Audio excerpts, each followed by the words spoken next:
Olá! Hoje a gente vai fazer uma viagem no tempo, uma jornada de fé até a origem da igreja. A gente vai começar no momento que, olha, foi decisivo entre Jesus e seus discípulos. É uma história que fala sobre identidade, sobre autoridade e sobre uma missão que já dura milênios. Então vamos lá. Olha, é tudo sobre essa frase. É aqui que tudo começa. Essas palavras são literalmente a pedra fundamental. Numa conversa aparentemente simples com seu discípulo Simão, Jesus faz uma declaração que não só ia mudar o nome daquele homem, mas que ia de fato definir o rumo da história para uma comunidade de fé inteirinha que estava nascendo. Então, vamos mergulhar nessa transformação. Porque, veja bem, não é só uma troca de apelido, sabe? É muito mais profundo. É sobre dar uma nova identidade e, o mais importante, uma função essencial que ia estruturar a igreja dali para frente. E aqui a gente consegue ver bem essa diferença. De um lado, Simão, o pescador, o seguidor. Do outro, Jesus o chama de Pedro, que vem do grego Petros, que significa rocha. A sacada aqui é genial. A mensagem não era sobre o Simão ser um cara super forte ou perfeito. Não, a questão era o novo papel dele, ser a base visível, o fundamento onde a comunidade seria construída. É uma mudança de função mesmo, não só de nome. E não para por aí. Junto com esse alicerce vem uma promessa. E que promessa? Essa frase é vista como uma garantia divina. A ideia é que, não importa o que acontecesse, crises, perseguições, até as falhas humanas ao longo dos séculos, a igreja, na sua essência, na sua doutrina, seria protegida. É, no fundo, uma promessa de que ela vai durar, vai resistir. Ok, então temos a rocha, o fundamento. Mas e aí? Como essa estrutura toda ia ser governada? Jesus não se contenta só com a metáfora da rocha, não. Ele vai além e entrega símbolos de autoridade bem concretos que deixam bem claro qual seria o papel único de Pedro. As chaves. Pensa só, na cultura daquela época, entregar as chaves de uma cidade ou de um palácio era o sinal máximo de confiança. Era como dizer, toma conta de tudo para mim. E é exatamente isso que Jesus faz.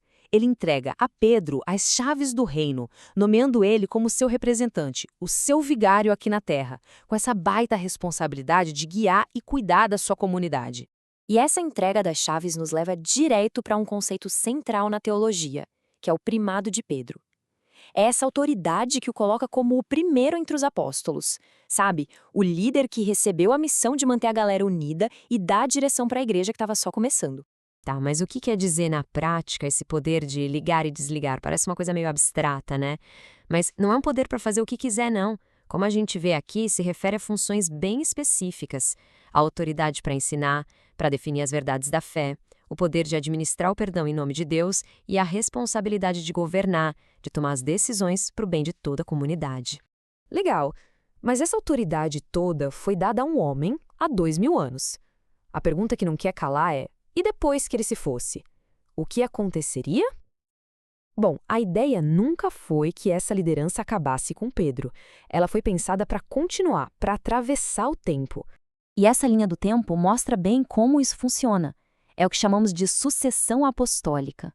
A autoridade especial que foi dada a Pedro e também a autoridade que ele compartilhava com os outros apóstolos não era um presente pessoal, era um cargo, era uma função. E a crença é que essa função foi sendo passada de geração em geração, de Pedro para os papas seguintes e dos apóstolos para os bispos, formando uma corrente, uma linha contínua de liderança que chega até os dias de hoje. E aqui, pessoal, tem um ponto que é fundamental entender. A promessa de Cristo não era para o Simão, o homem, cheio de fraquezas e medos, o mesmo que chegou a negar Jesus. Lembra? A promessa era para Pedro, a rocha, o ofício, a função. A autoridade e a garantia da ajuda divina estão ligadas ao cargo que Cristo criou e não dependem da santidade ou da perfeição de quem ocupa esse cargo. Isso é muito importante. Certo, tendo visto tudo isso, a grande questão agora é: como é que toda essa história, toda essa teologia se aplica na missão da igreja hoje? Como esses conceitos tão antigos ganham vida no nosso mundo agora?